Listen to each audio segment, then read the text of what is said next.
సుబ్రహ్మణ్య షష్ఠి నాడు ఈ కథ చదివితే మన పిల్లలు ఎలాంటి ప్రమాదాల నుంచైనా తప్పించుకుంటారు. పూర్వం పరమేశ్వరుడు పార్వతీదేవితో కలిసి హిమాలయ పర్వతాలపై తపస్సు చేసుకుంటున్నారు. ఆ సమయంలో దేవతలకు సేనాపతి లేక చాలా ఇబ్బంది వచ్చింది. వాళ్లంతా ఋషులతో కలిసి బ్రహ్మదేవుడి దగ్గరికి వెళ్లారు. దేవా, మాకొక సేనాపతినివ్వండి, లోకానికి మంచి జరగాలి, మీరే మాకు దిక్కు అని వేడుకున్నారు. దేవతల మొరవిన్న బ్రహ్మదేవుడు శాంతంగా వాళ్లని ఓదార్చాడు. పార్వతీదేవి ఒక శాపమిచ్చింది. దానివల్ల మీకు మీ భార్యల ద్వారా సంతానం కలిగే అవకాశం లేదు. కానీ ఒక మార్గం ఉంది. ఆకాశంలో ప్రవహిస్తున్న గంగాదేవి ద్వారా అగ్నిదేవుడు ఒక గొప్ప కొడుకుని పొందగలడు. ఆ బాలుడే మీ సేనాపతి అవుతాడు. ఆ శివతేజస్సును గంగ మోస్తుంది అని. ఈ మాటలు విని దేవతలు చాలా సంతోషించారు. తర్వాత వాళ్లంతా కలిసి కైలాస పర్వతం దగ్గరికి వెళ్లి ఆ శివతేజస్సును గంగలో ఉంచమని అగ్నిదేవుణ్ణి కోరారు. అగ్నిదేవుడు సరేనని చెప్పి గంగాదేవి దగ్గరికి వెళ్లి, దేవి, దేవతల మేలు కోసం నువ్వు గర్భం ధరించు అన్నాడు. గంగమ్మ అప్పుడు దివ్యమైన స్త్రీ రూపంలోకి మారింది. అగ్నిదేవుడు శివుడి నుంచి వచ్చిన తేజస్సును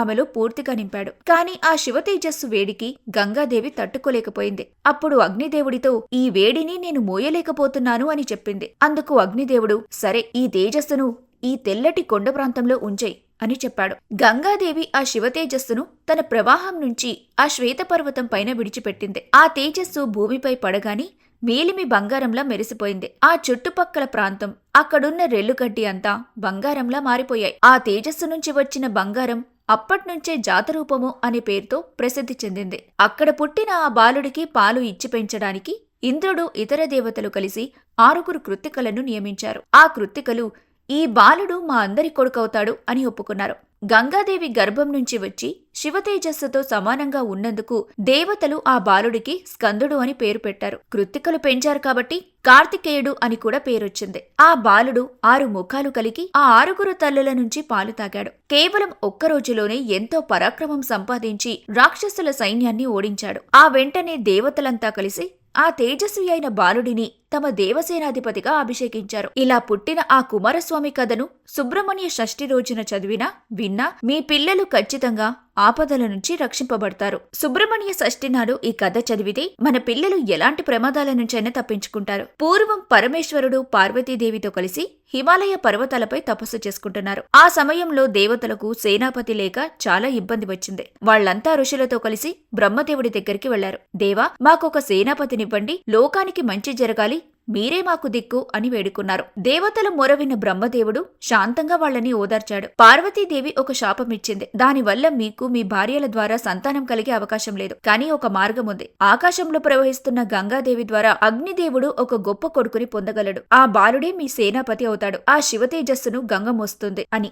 ఈ మాటలు విని దేవతలు చాలా సంతోషించారు. తర్వాత వాళ్లంతా కలిసి కైలాస పర్వతం దగ్గరికి వెళ్లి ఆ శివతేజస్సును గంగలో ఉంచమని అగ్నిదేవుణ్ణి కోరారు. అగ్నిదేవుడు సరేనని చెప్పి గంగాదేవి దగ్గరికి వెళ్లి, దేవి, దేవతల మేలు కోసం నువ్వు గర్భం ధరించు అన్నాడు. గంగమ్మ అప్పుడు దివ్యమైన స్త్రీ రూపంలోకి మారింది. అగ్నిదేవుడు శివుడి నుంచి వచ్చిన తేజస్సును ఆమెలో పూర్తిగా నింపాడు. కాని ఆ శివతేజస్సు వేడికి గంగాదేవి తట్టుకోలేకపోయింది. అప్పుడు అగ్నిదేవుడితో, ఈ వేడిని నేను మోయలేకపోతున్నాను అని చెప్పింది. అందుకు అగ్నిదేవుడు, సరే, ఈ తేజస్సును ఈ తెల్లటి కొండ ప్రాంతంలో ఉంచేయ్ అని చెప్పాడు. గంగాదేవి ఆ శివతేజస్సును తన ప్రవాహం నుంచి ఆ శ్వేతపర్వతం పైన విడిచిపెట్టింది. ఆ తేజస్సు భూమిపై పడగాని మేలిమి బంగారంలా మెరిసిపోయింది. ఆ చుట్టుపక్కల ప్రాంతం, అక్కడున్న రెల్లుగడ్డి అంతా బంగారంలా మారిపోయాయి. ఆ తేజస్సు నుంచి వచ్చిన బంగారం అప్పట్నుంచే జాతరూపము అనే పేరుతో ప్రసిద్ధి చెందింది. అక్కడ పుట్టిన ఆ బాలుడికి పాలు ఇచ్చి పెంచడానికి ఇంద్రుడు, ఇతర దేవతలు కలిసి 6 కృత్తికలను నియమించారు. ఆ కృత్తికలు, ఈ బాలుడు మా అందరి కొడుకవుతాడు అని ఒప్పుకున్నారు.